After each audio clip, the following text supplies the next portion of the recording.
warahmatullahi wabarakatuh. Yang terhormat Ibu Kepala SDN Jogran 2 dan yang saya hormati Bapak Ibu Guru SDN Jogran 2.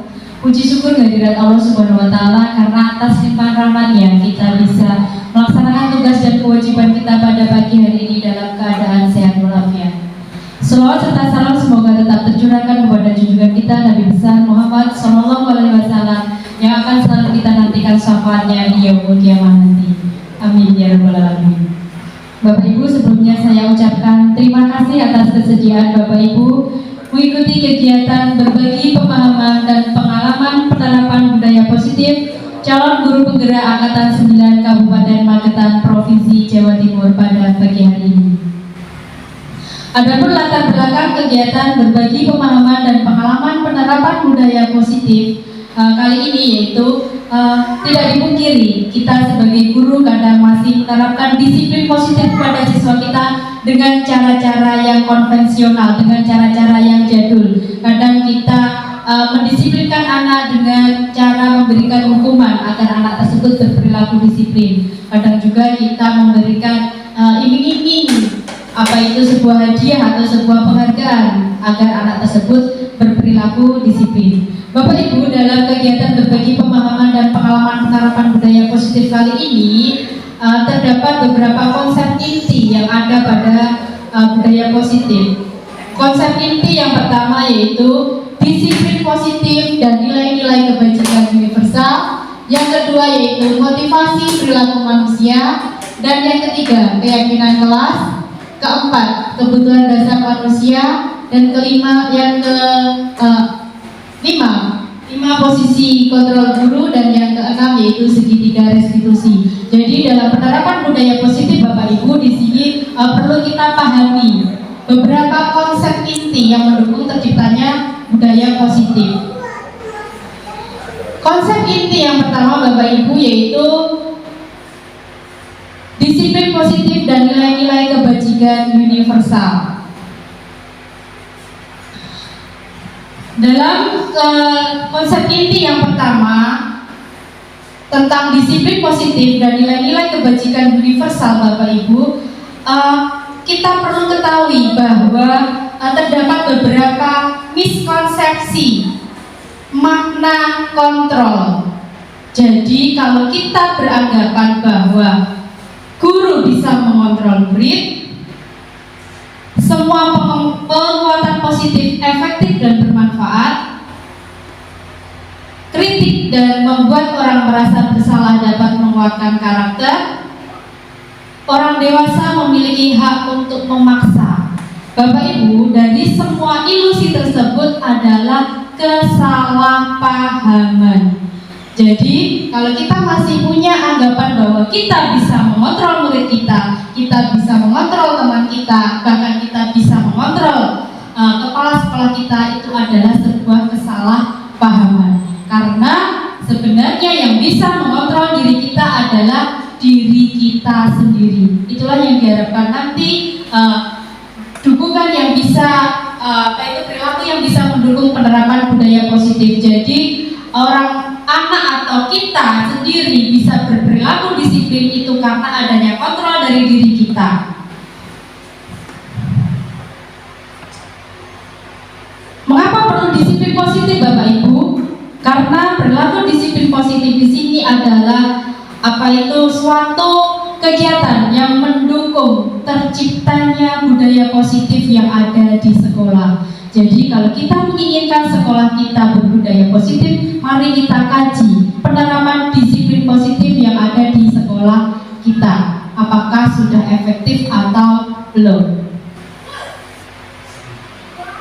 Bapak Ibu, bahwa disiplin positif di sini memiliki arti bahwa suatu pendekatan untuk menerapkan disiplin dari dalam diri anak tanpa hukuman dan hadiah. Jadi kalau kita mengharapkan anak berperilaku disiplin, itu kita harus menggunakan cara-cara yang tidak konvensional. Kita harus meninggalkan cara-cara yang konvensional tersebut. Mari kita beralih ke disiplin positif. Dari disiplin dan disiplin positif ini Bapak Ibu, nanti diharapkan siswa berperilaku mengacu pada nilai-nilai kebajikan universal dan memiliki motivasi intrinsik. Jadi anak-anak berperilaku disiplin karena termotivasi dalam dirinya, tertanam dalam dirinya ingin menjadi seperti apa ketika dia berperilaku disiplin. Jadi dia berperilaku disiplin bukan karena adanya hukuman, bukan karena adanya penghargaan, tetapi karena ada motivasi dari dirinya sendiri, yaitu motivasi intrinsik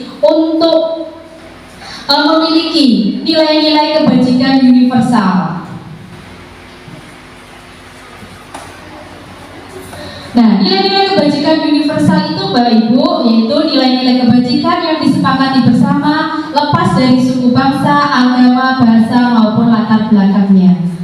Jadi kalau kita di dunia pendidikan, di beberapa organisasi terdapat beberapa nilai-nilai kebajikan universal. Kalau kita di dunia pendidikan, nilai-nilai kebajikan yang kita yakini yaitu nilai-nilai kebajikan yang terdapat dalam dimensi profil pelajar Pancasila yang terdiri dari 6 dimensi: beriman dan bertakwa kepada Tuhan Yang Maha Esa dan berakhlak mulia, berkebinekaan global, gotong royong, mandiri, kreatif, dan juga bernalar kritis. Di sini terdapat beberapa nilai kebajikan universal dari beberapa organisasi, yaitu Ibu Primary Years Program, ada toleransi, rasa hormat, dan lain sebagainya. Juga 9 pilar karakter Indonesia, Heritage Foundation, ada cinta Tuhan dan segenap ciptaannya sampai dengan toleransi, kedamaian, dan kesatuan. Dilanjut dari nilai-nilai kebajikan dari beberapa organisasi lain, yaitu keterampilan hidup seperti dapat dipercaya, lurus hati, pendengar yang aktif, dan seterusnya. Kemudian the 7 essential virtues building moral intelligence. Ini dari ada beberapa nilai kebajikan dari empati sampai keadilan. Dan yang terakhir yaitu The Virtual Project, peduli, rajin, kreatif, baik hati, integritas, dan toleransi. Di situ beberapa nilai kebajikan Bapak Ibu. Jadi anak-anak berperilaku disiplin karena ingin memiliki nilai-nilai kebajikan dalam dirinya. Dalam hatinya akan bertanya, kalau saya berperilaku disiplin, nanti saya akan menjadi pribadi seperti apa. Misalkan anak akan datang tepat waktu ke sekolah, jadi anak datang tepat waktu ke sekolah, dia berperilaku disiplin tersebut, dia tidak takut pada hukuman, dia juga tidak berharap akan imbalan, tetapi dia telah meyakini nilai-nilai kebajikan yang ada dalam dirinya. Jadi nanti kalau saya berangkat sekolah pagi, maka saya akan menjadi pribadi yang disiplin. Dan disini adalah disiplin tersebut adalah nilai-nilai kebajikan universal yang bisa diyakini oleh murid. Masih banyak lagi nilai-nilai kebajikan universal selain disiplin, juga bisa mungkin mandiri, kreatif, beriman dan bertakwa, gotong royong, dan lain sebagainya. Itu terkait dengan konsep inti yang pertama Bapak Ibu. Untuk konsep inti dari penerapan budaya positif yang kedua yaitu motivasi perilaku manusia. Tentunya kita berperilaku memiliki motivasi tertentu Bapak Ibu. Di sini terdapat 3 motivasi perilaku manusia. Yang pertama yaitu untuk menghindari ketidaknyamanan atau hukuman. Jadi anak didik kita ataupun kita kadang berperilaku untuk menghindari ketidaknyamanan atau hukuman. Seperti contoh, anak datang pagi karena dia takut nanti kalau aku terlambat pasti dihukum oleh bapak ibu guru. Itu adalah motivasi yang pertama, yaitu untuk menghindari ketidaknyamanan atau hukuman. Motivasi yang kedua yaitu untuk mendapatkan imbalan atau penghargaan dari orang lain. Misalkan saya datang pagi ke sekolah, saya berangkat lebih awal dari teman-teman yang lain, rajin mengerjakan administrasi dengan harapan nanti bisa dipuji oleh ibu kepala sekolah. Ini termasuk motivasi yang kedua, yaitu untuk mendapatkan imbalan atau penghargaan dari orang lain. Nah, diharapkan Bapak Ibu, kita sebagai guru dan juga anak didik kita nanti diharapkan memiliki motivasi perilaku manusia yang ketiga Bapak Ibu. Jadi mereka berperilaku untuk menjadi orang yang mereka inginkan dan menghargai diri sendiri dengan nilai-nilai yang mereka percaya. Nilai-nilai yang mereka percaya di sini tadi kaitannya dengan nilai-nilai kebajikan universal. Jadi untuk motivasi 1 dan motivasi 2 ini Bapak Ibu hendaknya kita hindari, baik itu untuk diri kita sendiri maupun untuk anak didik kita. Diharapkan kita berperilaku dengan adanya motivasi untuk menjadi orang yang kita inginkan dengan menghargai diri sendiri dan mengacu pada nilai-nilai kebajikan universal. Jadi kalau saya datang pagi itu bukan karena adanya absensi apik, karena nanti kalau saya terlambat pasti absensi apik saya akan merah, itu bukan. Atau saya datang pagi ke sekolah dengan harapan nanti mendapatkan ujian dari Bapak Ibu Kepala Sekolah, itu juga harus dihindari. Jadi kita datang pagi karena termotivasi dari diri kita ingin menjadi pribadi yang disiplin dan bertanggung jawab serta menghargai waktu. Seperti itu Bapak Ibu. Jadi diharapkan nanti kita dan juga anak didik kita memiliki motivasi perilaku manusia, yaitu di posisi yang ketiga, yaitu untuk menjadi orang yang mereka inginkan dan menghargai diri sendiri dengan nilai-nilai yang mereka percaya. Jadi berperilaku bukan karena adanya hukuman ataupun juga penghargaan. Nah, Bapak Ibu, kalau kita dulu mendisiplinkan anak dengan menghukum, mari kita beralih. Kita harus move on dari menghukum siswa. Kita beralih dari hukuman kita ke konsekuensi atau juga lebih baik ke restitusi. Jadi di sini ada 3 poin Bapak Ibu, ada hukuman, konsekuensi, dan restitusi.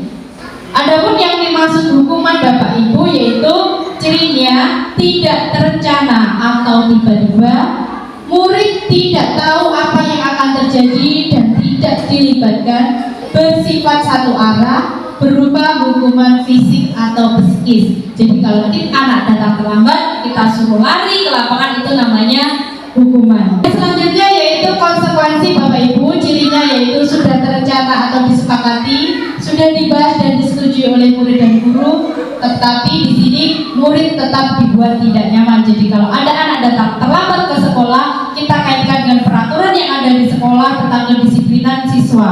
Terkait dengan kedatangan yang terlambat ini, kita kaitkan dengan peraturan apa konsekuensi bagi siswa kita jika datang terlambat. Tetapi di sini berbeda dengan hukuman Bapak Ibu. Kalau konsekuensi di sini siswa sudah mengetahui apa konsekuensi kalau saya datang terlambat. Seperti kita, kalau kita datang terlambat, kita sudah mengetahui konsekuensi kita sebagai guru. Kalau datang terlambat pasti absensi kita juga akan terrekod di situ bahwa kedatangan kita terlambat. Yang ketiga yaitu restitusi. Restitusi di sini memiliki ciri adanya kolaborasi untuk mencari solusi atau masalah. Murid akan memperbaiki kesalahan dan murid menerapkan keyakinan yang telah diyakini.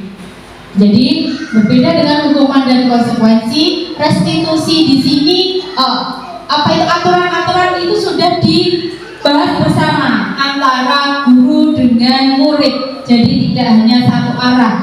Murid berkolaborasi untuk menentukan keyakinan-keyakinan apa yang harus kita patuhi sehingga tercipta disiplin positif. Nah, dari hukuman, konsekuensi, dan restitusi, di hukuman di sini akan mengantarkan identitas gagal pada anak, sedangkan konsekuensi di sini akan mengantarkan identitas sukses. Tapi akan lebih baik lagi kalau kita memberikan melakukan disiplin positif dengan menerapkan restitusi. Konsep inti yang selanjutnya yaitu Bapak Ibu, yaitu tentang keyakinan kelas.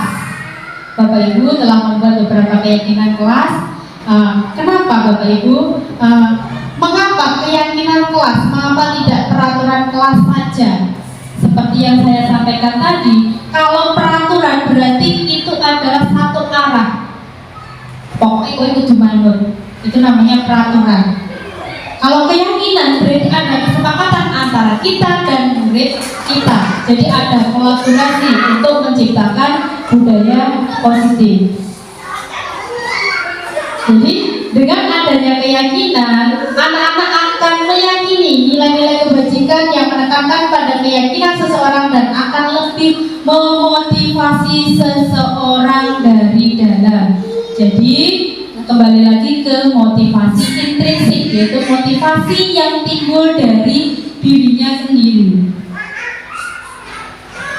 Dan nanti diharapkan dengan keyakinan ini seseorang akan lebih tergerak dan bersemangat untuk menjalankan keyakinannya daripada hanya sekedar mengikuti serangkaian peraturan tertulis tanpa makna.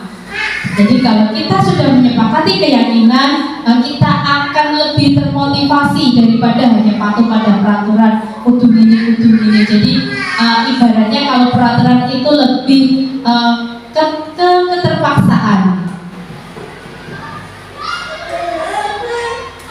Di sini ada beberapa prosedur pembuatan keyakinan sekolah atau kelas Bapak Ibu, yaitu yang pertama, mempersilahkan untuk bercurah pendapat tentang peraturan yang perlu disepakati, mencatat semua masukan-masukan, menyusun keyakinan dengan mengganti kalimat-kalimat dalam bentuk negatif menjadi kalimat positif, dan yang keempat, meninjau ulang keyakinan sekolah atau kelas secara bersama-sama.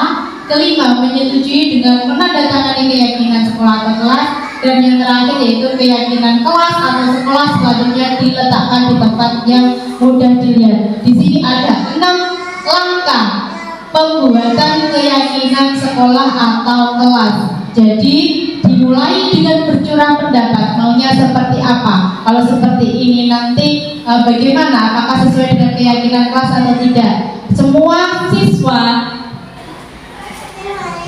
siswa diberi kesempatan untuk mencurahkan apa itu keinginannya terkait dengan pembuatan keyakinan kelas ini nanti. Dari beberapa masukan dari siswa tersebut, mari kita kaji ulang. Apakah kalimat-kalimat tersebut mengandung kalimat-kalimat negatif? Seperti kalau kita menginginkan anak untuk membuat keyakinan kelas, pasti kadang anak menuliskan dilarang membuang sampah atau dilarang ramai. Nah, kata-kata dilarang atau jangan berisik, jangan mengganggu teman. Nah, kata-kata dilarang atau jangan ini Bapak Ibu itu adalah kata-kata negatif. Jadi kita harus mengubahnya menjadi kalimat yang positif, karena dalam pembuatan keyakinan kelas ini diharapkan nanti tidak keyakinan kelas yang tertulis dan diyakini oleh semua warga sekolah maupun warga kelas itu adalah kalimat-kalimat yang positif. Jadi misalkan anak mengusulkan suatu pendapat, membuat keyakinan kelas dengan menulis dilarang membuang sampah. Nah, untuk keyakinan kelas kata dilarang itu harus dihilangkan. Bisa kita ganti dengan jagalah kebersihan. Seperti itu. Bapak Ibu, konsep inti selanjutnya yaitu kebutuhan dasar manusia. Tentunya manusia hidup mempunyai kebutuhan. Nah, di sini ada beberapa kebutuhan dasar manusia, yaitu kebutuhan untuk bertahan hidup. Kebutuhan bertahan hidup ini terkait dengan makanan, pakaian, perumahan, dan lain sebagainya. Kebutuhan manusia selanjutnya yaitu kasih sayang dan rasa diterima, love and belonging. Kebutuhan yang selanjutnya yaitu kekuasaan dan penguasaan atau power. Selanjutnya yaitu kebutuhan akan kebebasan atau freedom, dan yang terakhir yaitu kebutuhan akan kesenangan atau fun. Di sini adalah 5 kebutuhan dasar manusia. Kita tentunya sebagai manusia memiliki kebutuhan akan bertahan hidup. Kita juga memerlukan kasih sayang, rasa diterima, rasa dihormati. Kita juga butuh kekuasaan atau penguasaan, pengakuan dari orang lain. Kebebasan, kita mau kemana kita kita memiliki kebutuhan tersebut. Jadi kita tidak ingin dipaksa oleh orang lain, dan yang terakhir yaitu kebutuhan akan kesenangan. Nah, di sini adalah 5 kebutuhan dasar manusia. Lalu bagaimana jika kebutuhan dasar manusia tersebut tidak terpenuhi, Bapak Ibu? Jika kebutuhan dasar tidak terpenuhi, maka akan terjadi pelanggaran peraturan atau melakukan hal-hal yang tidak sesuai dengan nilai-nilai kebajikan. Seperti contoh yaitu adanya anak yang mengambil makanan orang lain. Ini termasuk salah satu kebutuhan dasarnya tidak terpenuhi. Mungkin di rumah dia tidak diperhatikan oleh orang tua, pola makannya tidak diperhatikan makanannya, jadi ketika berada di sekolah dia akan mengambil makanan orang lain. Ada anak yang mengganggu temannya karena ingin diperhatikan, jadi anak yang mengganggu temannya ini kemungkinan kebutuhan dasar akan kasih sayangnya belum terpenuhi. Anak yang sering mengatur atau memaksa kehendak, padahal kalau ada kata kita jumpai di kelas kita, anak yang sering mengatur temannya, ayo kamu seperti ini, ayo gini, itu adalah anak yang tidak terpenuhi kebutuhan akan penguasaannya. Ada juga anak yang tidak mengikuti kegiatan ekstrakurikuler, juga bermain sendiri ketika pelajaran. Jadi perilaku-perilaku yang tidak sesuai dengan nilai-nilai kebajikan adalah perilaku-perilaku yang disebabkan karena tidak terpenuhinya kebutuhan dasarnya. Jadi kalau ada anak kita yang berperilaku seperti mengambil makanan orang lain, mengganggu temannya, sering mengatur atau memaksakan kehendak, tidak mengikuti kegiatan ekstrakurikuler, bermain sendiri ketika pelajaran, harus kita lakukan pendekatan, kita apa atau penyebabnya.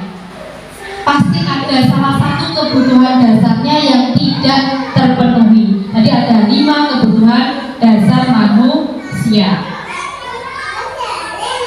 Konsep inti yang selanjutnya Bapak Ibu yaitu 5 posisi kontrol guru. Ada 5 posisi kontrol guru yaitu Bapak Ibu yaitu sebagai penghukum. Di posisi yang kedua yaitu pembuat rasa bersalah. Posisi yang ketiga teman. Posisi yang keempat sebagai pemantau, dan posisi yang kelima yaitu sebagai manajer. Di sini terdapat 5 posisi kontrol guru: sebagai penghukum, sebagai pembuat rasa bersalah, sebagai teman, sebagai pemantau, dan sebagai manajer. Nah, ada pun ciri-ciri guru yang memiliki posisi sebagai penghukum yaitu nada suaranya tinggi, mata melotot, jadi menunjuk-nunjuk. Nah, ini hasilnya Bapak Ibu, kemungkinan murid akan marah, mendendam, bersifat lebih agresif lagi. Seperti contoh kalau tadi anak datang terlambat, kamu datang terlambat tadi, tangannya sambil menunjuk lagi. Kamu datang terlambat, sana lari lapangan 5 kali. Nah, ini adalah posisi guru sebagai penghukum. Tidak mengerjakan PR, push up 10 kali. Nah, ini adalah posisi guru sebagai penghukum. Mungkin Bapak Ibu bisa merenung, apakah saya berada pada posisi penghukum? Ini juga introspeksi untuk diri saya sendiri, Bapak Ibu. Di posisi yang kedua yaitu pembuat rasa bersalah. Guru yang berada di posisi 2, pembuat rasa bersalah ini memiliki ciri-ciri nada suara memelas, halus, sedih, berbicara dengan merapat pada anak. Dan hasilnya Bapak Ibu, murid akan merasa bersalah, murid merasa menjadi orang yang gagal, murid merasa tidak sanggup membahagiakan orang lain. Seperti contoh kasus terlambat tadi, kalau kita berada pada posisi pembuat rasa bersalah, kita akan bilang seperti ini: datang terlambat lagi. Ayolah, jangan datang terlambat lagi. Bagaimana nanti orang tuamu kalau kamu tahu kalau mengetahui kalau kamu sering datang terlambat? Bagaimana nanti bapak ibu harus menghadapi ibu kepala sekolah kalau kamu datang terlambat? Nah, inilah posisi guru sebagai pembuat rasa bersalah.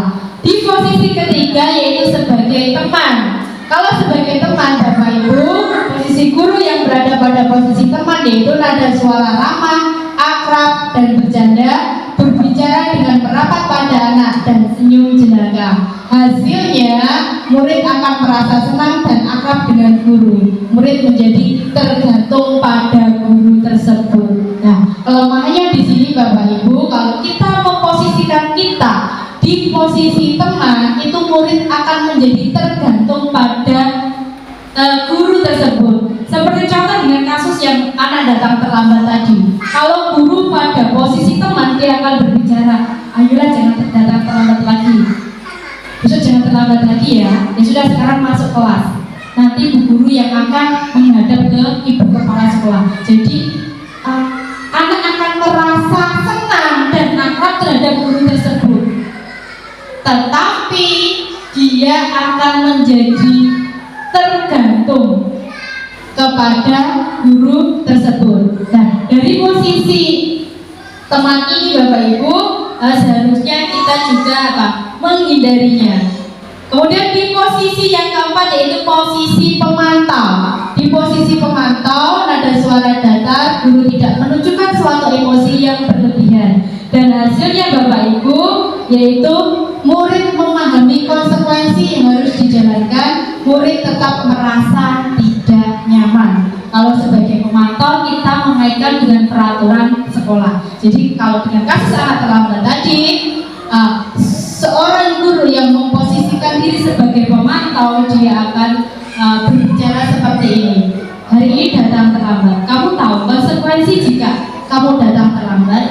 Nah, itu adalah seorang guru yang memposisikan dirinya sebagai seorang pemantau, dari posisi sebagai penghukum, sebagai pembuat rasa bersalah, sebagai teman, dan sebagai pemantau. Bapak Ibu, ini kita pernah mengalaminya. Kadang kita berposisi sebagai penghukum, kadang kita juga memposisikan kita sebagai teman, juga sebagai pembuat rasa bersalah. Tetapi diharapkan nanti kita Bapak Ibu bisa memposisikan kita, yaitu di posisi kelima, sebagai manajer. Guru yang memiliki posisi atau memposisikan dirinya sebagai manajer Bapak Ibu, cirinya nada suara tulus, bahasa tubuh tidak kaku. Hasilnya, murid mempertanggungjawabkan perilakunya. Murid menemukan solusi atas permasalahannya sendiri. Jadi kalau sebagai manajer, kita membudayakan disiplin positif pada anak itu dengan membantu anak untuk menemukan solusi atas permasalahannya sendiri, sehingga anak menjadi pribadi yang bertanggung jawab. Itu adalah 5 posisi kontrol guru. Ini tadi Bapak Ibu, kalau guru yang memposisikan sebagai penghukum ini dengan kasus yang sama, tetapi dengan posisi guru yang berbeda, dia akan melakukan hal seperti ini. Kasusnya sama, yaitu Adi datang terlambat ke sekolah. Guru yang memposisikan dirinya sebagai penghukum, dia akan berkata, terlambat lagi, pasti terlambat lagi, selalu datang terlambat. Kapan bisa datang tepat waktu? Sekarang lari keliling lapangan 3 kali. Nah, inilah posisi guru sebagai penghukum. Dengan kasus yang sama, guru pada posisi pembuat rasa bersalah akan bicara, Adi, kamu ini bagaimana ya? Kamu sudah berjanji dengan ibu tidak akan terlambat lagi. Kamu kenapa ya senang sekali mengecewakan ibu? Ibu benar-benar kecewa sekali. Nah, dari kata-kata Bapak Ibu guru di sini, anak akan merasa bahwa dia tidak bisa membahagiakan orang lain, dia telah mengecewakan orang lain. Jadi tertanam dalam dirinya dia bersalah terhadap orang lain. Dan guru yang memposisikan diri sebagai teman, dia akan berbicara, Adi, ayolah, bagaimana sih kamu? Kemarin kamu sudah janji ke Bapak bukan? Kenapa terlambat lagi? Ya sudah, tidak apa-apa, duduk dulu sana, nanti Pak Guru bantu.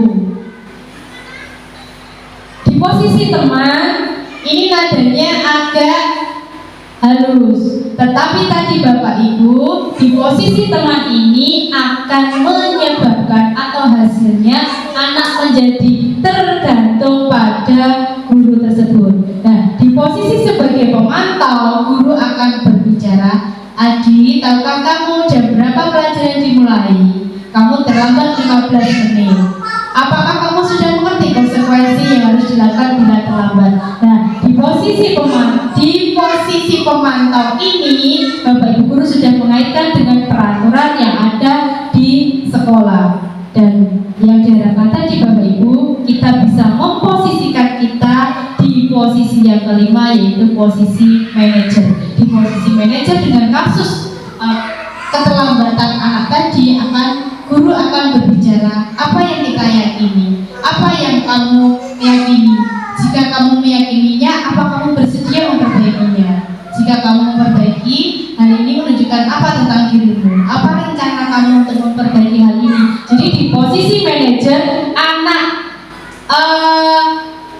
dimotivasi oleh Bapak Ibu gurunya untuk menemukan sendiri solusi dari permasalahan yang dihadapi dan keyakinan-keyakinan atau nilai-nilai keyakinan tadi yang sudah diyakini anak tersebut, sehingga dia bisa menyelesaikan permasalahannya sendiri, menjadi pribadi yang mandiri dan bertanggung jawab. Nah Bapak Ibu, di konsep inti budaya positif yang terakhir, yaitu segitiga restitusi.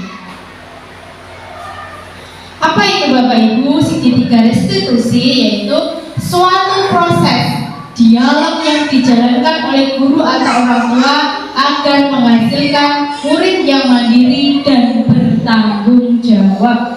Jadi sebagai guru kita memposisikan kita di posisi manajer, dan ketika kita menerapkan disiplin positif pada anak, kita menggunakan langkah-langkah segitiga restitusi.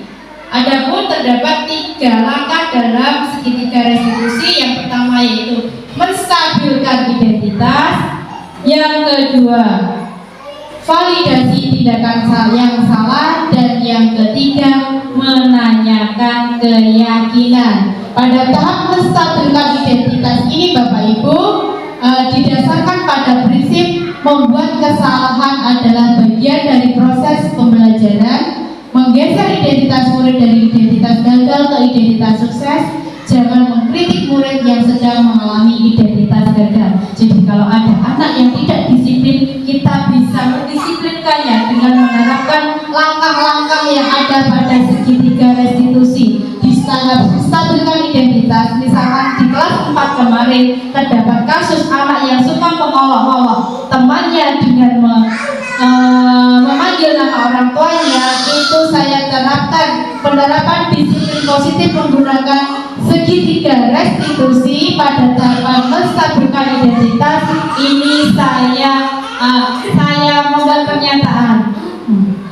Ya, wajar kamu berbuat seperti itu. Pasti Bapak Ibu juga akan melakukan hal yang sama ketika Bapak Ibu guru dipanggil dengan nama, bukan Bapak Ibu guru tapi dengan nama orang tua Bapak Ibu guru. Karena kemarin di kelas 4 terdapat anak yang Satria dengan Rama, yang sering olok-olokan memanggil nama temannya dengan nama orang tuanya. Rama marah. Nah, di situ saya menerapkan disiplin positif dengan menggunakan langkah-langkah segitiga restitusi. Di tahap menstabilkan identitas ini, kita mengantarkan anak dari identitas gagal ke identitas sukses. Jadi dalam tahapan menstabilkan identitas ini, kita menstabilkan emosi anak. Dan di langkah yang kedua yaitu validasi tindakan yang salah. Dalam langkah yang kedua ini berprinsip pada setiap perilaku berusaha memenuhi suatu kebutuhan tertentu, guru akan bergeser dari pemikiran stimulus respon menjadi proaktif, mengenali dan mengakui kebutuhan murid, dapat memperbaiki hubungan dengan murid. Dan yang terakhir yaitu pertanyaan disampaikan dengan nada suara tidak menghakimi atau memojokkan. Di validasi tindakan yang salah ini bisa kita membuat pernyataan atau pertanyaan, apa yang sudah Waktu kamu dulu temanmu tadi, apa yang kamu lakukan? Misalkan anak akan menjawab, ya saya marah, saya memukul, saya menggebrak meja. Nah, di tahapan validasi tindakan yang salah ini kita lakukan, apakah kita validasi apakah tindakan anak itu sudah sesuai atau belum? Kalau kamu berbuat seperti itu, apakah perilaku itu sudah sesuai dengan keyakinan kita? Nah, di sini adalah validasi tindakan yang salah. Nah, di tahapan langkah yang terakhir yaitu menanyakan keyakinan. Pada langkah menanyakan keyakinan ini, Bapak Ibu, didasarkan pada prinsip pemberian pertanyaan bermakna untuk memunculkan motivasi secara intrinsik. Yang kedua, mengaitkan keyakinan dengan tindakan yang salah. Kalau anak sudah mengetahui bahwa perbuatan-perbuatannya tidak sesuai dengan keyakinan yang disepakati, kita kaitkan ketidaksesuaian tersebut dengan keyakinan yang telah disepakati. Kalau anak tadi mengolok-olok temannya, berarti dia tidak sesuai dengan keyakinan kelas, misalkan saling menghormati dan menyayangi sesama teman. Nah, di sini Bapak Ibu tiga langkah dalam penerapan disiplin positif pada anak, yaitu dengan menerapkan langkah-langkah yang ada pada segitiga restitusi. Sekilas video tentang penerapan segitiga restitusi yang sudah saya buka di sini. Ini kemarin saya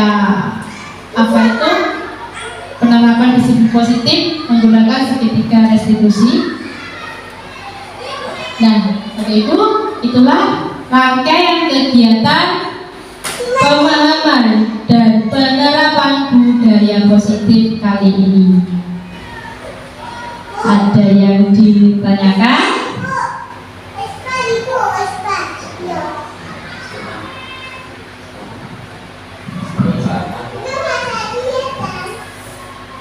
Jadi diharapkan nanti Bapak Ibu kita beralih dari penerapan disiplin positif dari cara konvensional ke cara-cara yang menerapkan disiplin positif yang memotivasi. Penerapan budaya positif itu motivasi dari dirinya sendiri, motivasi intrinsik. Ya Pak Tari, ada yang ditanyakan atau ada penguatan?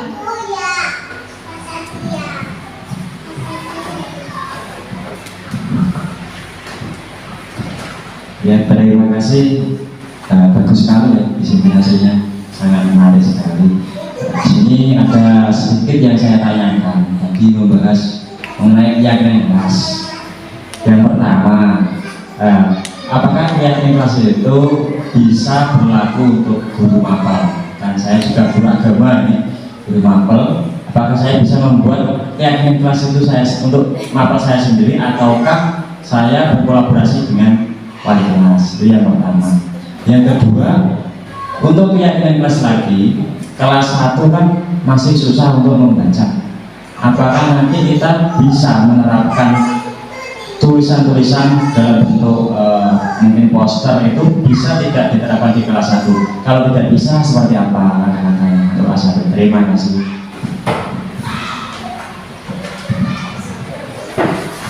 Baik, terima kasih Pak Tari atas pertanyaannya. Mungkin saya menjawab sesuai dengan pertanyaan saya. Mungkin Pak Tari, kalau ada kurangnya mohon ditambah. Yang pertama tadi terkait apakah keyakinan kelas bisa dibuat oleh guru mapel. Nih, menurut saya Pak Tari, kalau keyakinan kelas itu bisa kita melakukan keyakinan kelas itu berkolaborasi dengan guru kelas. Jadi keyakinan kelas itu misalkan kita meyakini untuk di situ, misalkan di kelas 4 kita membuat keyakinan kelas dan sudah terpapang di tembok kelas keyakinan kelas yang disepakati seperti saling menghormati dan menghargai sesama teman. Di situ kalau keyakinan sudah dibuat, anak tidak hanya menjunjung tinggi keyakinan kelas, menghargai sesama teman itu tidak hanya di kelas tetapi juga di luar kelas. Pembelajaran mapel misalkan olahraga, kadang anak juga itu gelutan dengan orang lain. Kalau dia sudah meyakini bahwa itu menghargai menghargai, menyayangi sesama teman itu adalah penting, maka dia akan berperilaku baik di dalam kelas maupun di luar kelas sama. Jadi kalau kita meyakini, anak sudah meyakini, maka dia akan berperilaku dimanapun, berperilaku sesuai dengan keyakinan-keyakinan yang telah disepakati. Yang kedua, terkait kelas 1 yang belum bisa menulis, apakah bisa diajak untuk membuat keyakinan kelas, Pak Tohari? Tentu bisa, karena dalam pembuatan keyakinan kelas ini kita langkah yang pertama tadi yaitu mengumpulkan usulan-usulan pendapat dari anak-anak didik kita. Jadi kalau kelas 1 mungkin nanti bisa dibantu oleh Bapak Ibu gurunya menuliskan keyakinan kelas, tentunya walaupun tidak bisa menulis, tetapi anak-anak kelas 1 bisa mengungkapkan pendapatnya. Ingin seperti apa kelasnya, ingin seperti apa temannya, ingin seperti apa dirinya. Jadi untuk anak-anak kelas 1 yang belum bisa menulis, mungkin bisa difasilitasi atau dibantu oleh Bapak Ibu guru wali kelasnya untuk membuat keyakinan kelas. Seperti itu Pak Dani. Oke. Tidak ada yang ditanyakan lagi ya? Kalau tidak ada yang ditanyakan, saya akhiri, saya ucapkan terima kasih. Wassalamualaikum warahmatullahi wabarakatuh.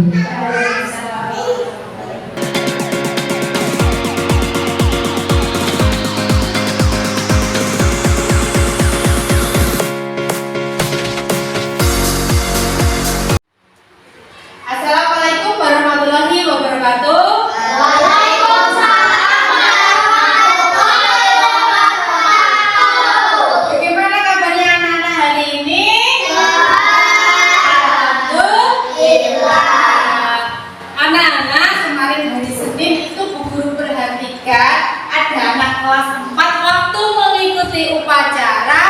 Ada yang tidak memakai topi.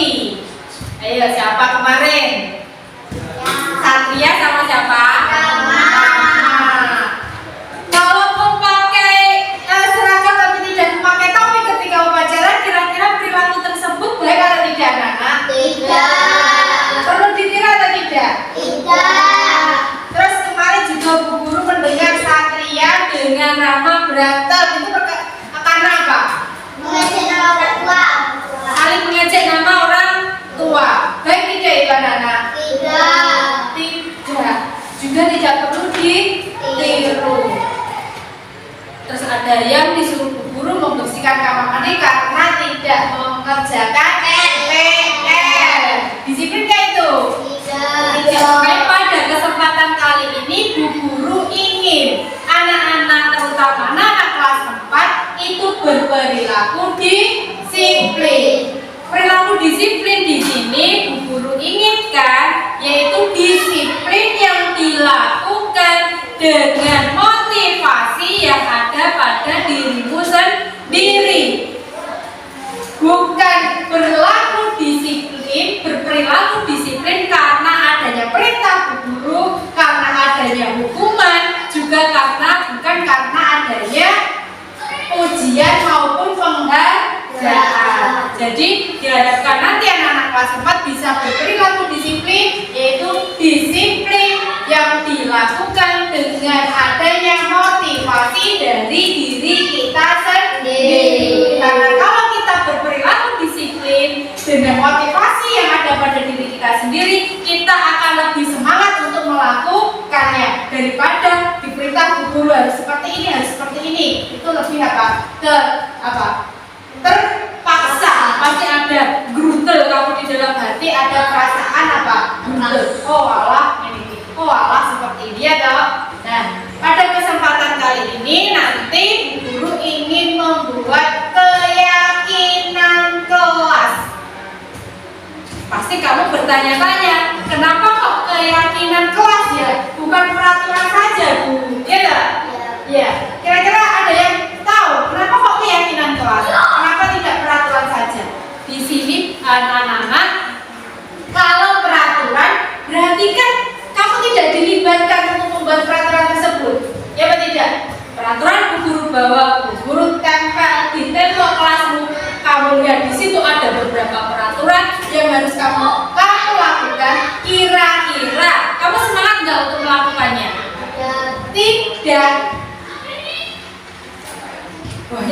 nggak peraturannya? Harus seperti ini, ya dah. Padahal aku ingin seperti ini, padahal aku ingin seperti ini, ya dah. Nah, makanya pada kesempatan kali ini nanti anak-anak kelas 4 membuat keyakinan kelas. Kalau kita membuat keyakinan, ya dah, yang dibuat oleh kita bersama, kita akan lebih semangat untuk melakukannya. Kita akan lebih meyakininya dan kita akan semangat untuk melakukannya. Nah, nanti anak-anak akan dibagikan kertas post-it oleh guru, ya dah. Kertas post-it ini nanti kalian tuliskan keyakinan-keyakinan kelas yang kalian inginkan, ya, yang kalian inginkan. Ingin seperti apa kamu, ingin seperti apa temanmu, ingin seperti apa aku dan temanku, ingin seperti apa kelasku, ya, ya.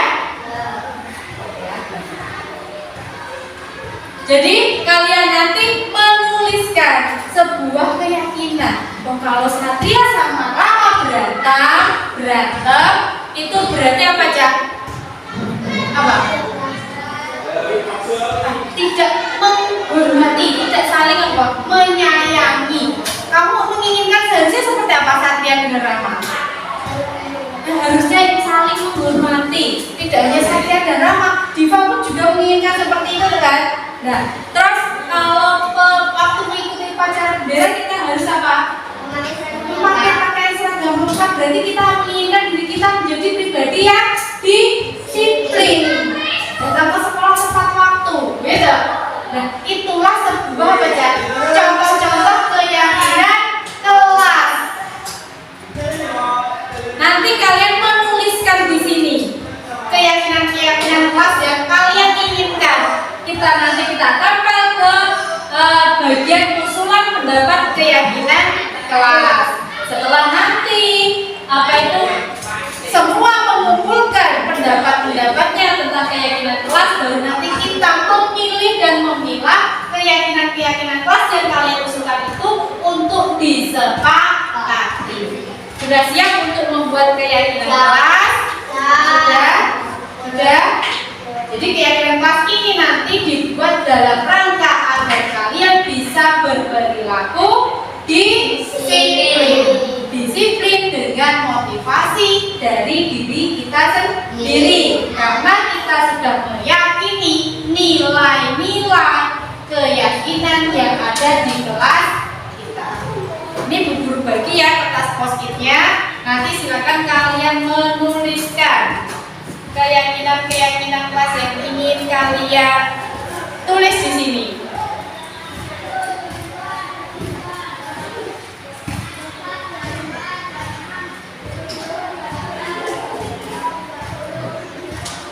Silakan yang sudah dapat kertas post-it, silakan ditulis.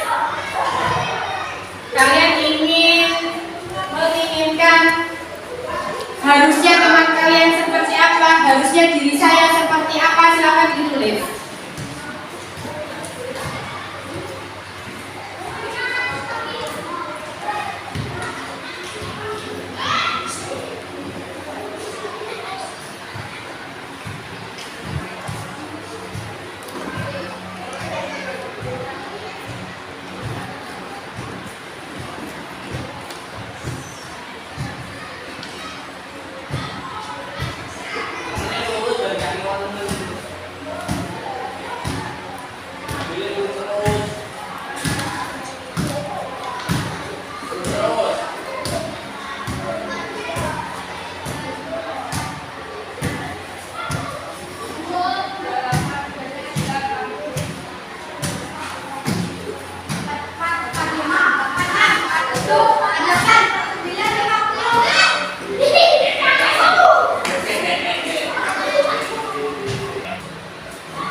Sekarang kalian tempel di usulan pendapat keyakinan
Silakan duduk Kanza.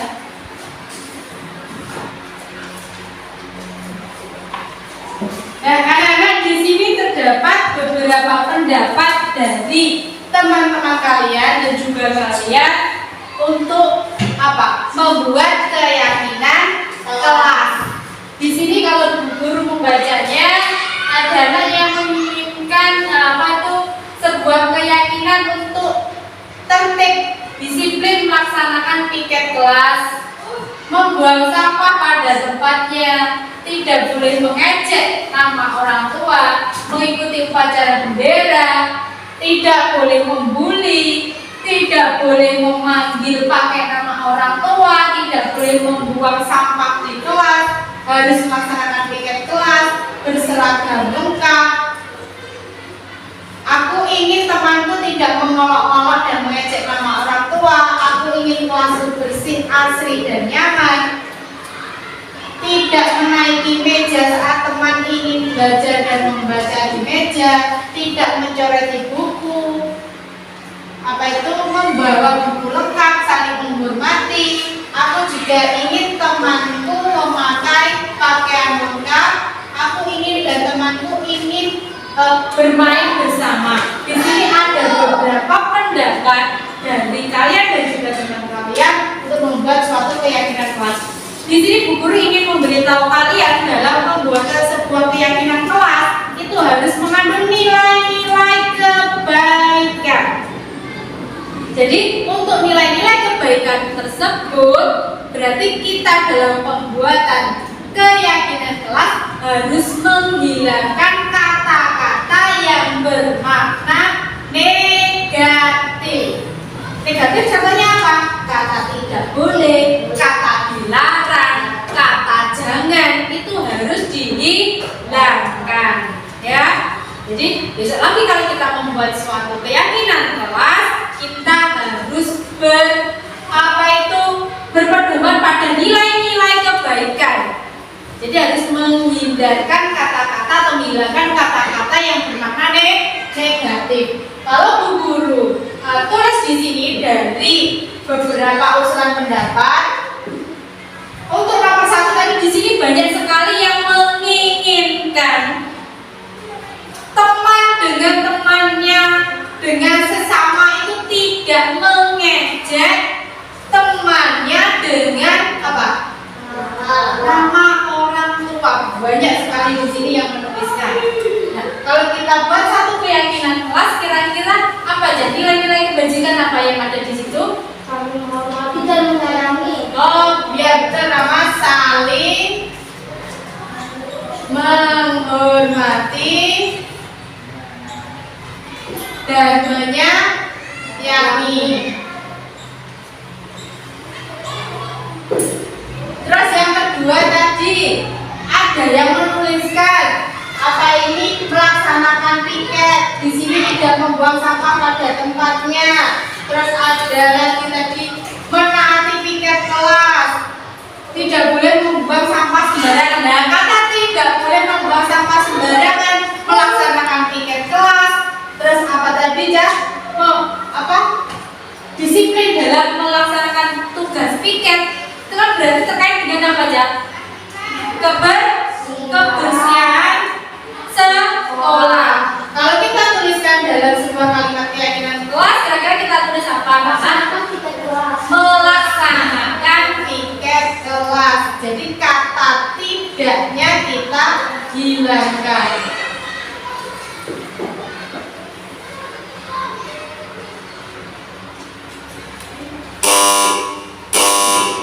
Terus ada lagi di sini yaitu tidak boleh berlari-lari di kelas, tidak boleh berbicara sendiri ketika pelajaran. Apalagi tadi? Tidak boleh makan dan minum di kelas. Berarti kalau waktu pembelajaran kita harus bagaimana? Harus bagaimana saat pembelajaran? Memperhatikan Bu Guru saat pembelajaran. Bisa kita tulis ke dalam sebuah kalimat keyakinan kelas? Bisa? Jadi tadi apa? Memperhatikan saat pelajaran.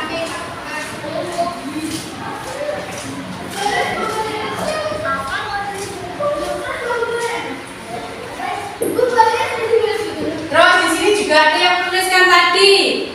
Mengikuti upacara bendera, memakai seragam lengkap. Tadi siapa yang menuliskan di situ? Memakai Diva. Berarti di sini Diva menginginkan bagaimana? Satu perilaku yang apa? Disiplin.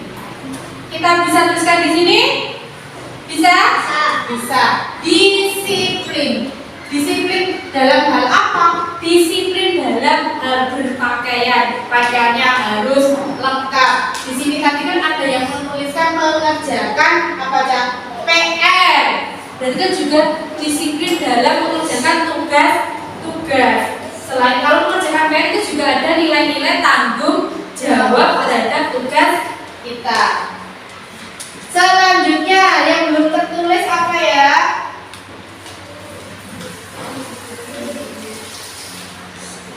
Aku ingin aku dan temanku bermain bersama. Aku ingin belajar bersama teman. Ada ya yang tidak ditemani temannya saat bermain ada? Berarti kita di sini menginginkan bagaimana kita dan teman kita saling apa aja? Toleransi dan rukun. Toleransi atau juga apa aja?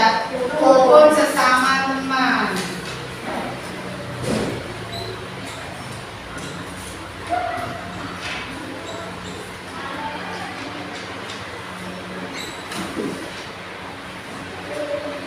Terus apa lagi ya di sini yang belum ditulis?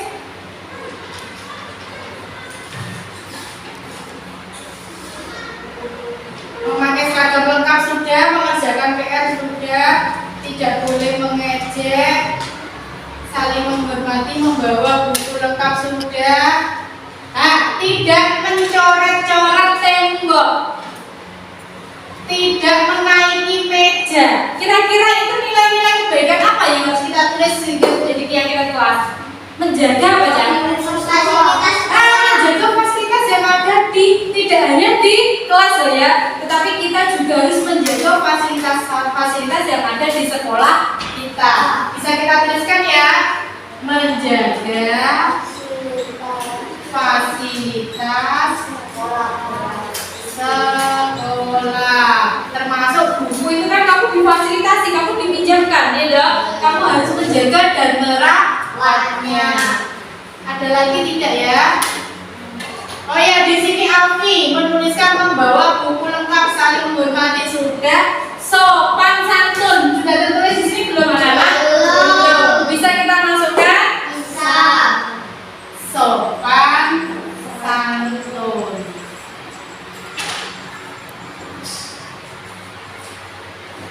Kelihatannya sudah semua. Jadi di sini dari beberapa usulan di sini, Bu Guru dapat meringkasnya ke dalam 7 nilai-nilai kebaikan untuk dibuat sebuah keyakinan kelas. Coba sebelum kita sepakati, kita baca dulu usulan keyakinan kelas yang pertama. Ayo kita baca. Saling menghormati dan menyayangi. Yang kedua, melaksanakan tiket kelas. Yang ketiga, memperhatikan saat pelajaran. Yang keempat, disiplin. Yang kelima, toleransi atau kerukunan bersama. Yang keenam, menjaga fasilitas sekolah. Yang ketujuh, sopan santun. Kira-kira dari ketujuh usulan ini bisa tidak kita sepakati menjadi keyakinan kelas? Bisa. Setuju kita yakini? Setuju. Coba lebih semangat lagi, apakah dari ketujuh poin tersebut bisa kita yakini sebagai keyakinan kelas? Setuju. Kalau sudah kita yakini, berarti kita hari ini sepakat telah membuat keyakinan kelas yang terdiri dari 7 keyakinan. Nanti sekretaris silakan ditulis, kemudian ditempelkan pada papan keyakinan kelas. Apakah kalau sudah ditulis ditempel seperti itu, keyakinan kelas hanya dilihat? Tidak. Apakah hanya dibaca? Tidak. Apakah cuma dipajang di kelas?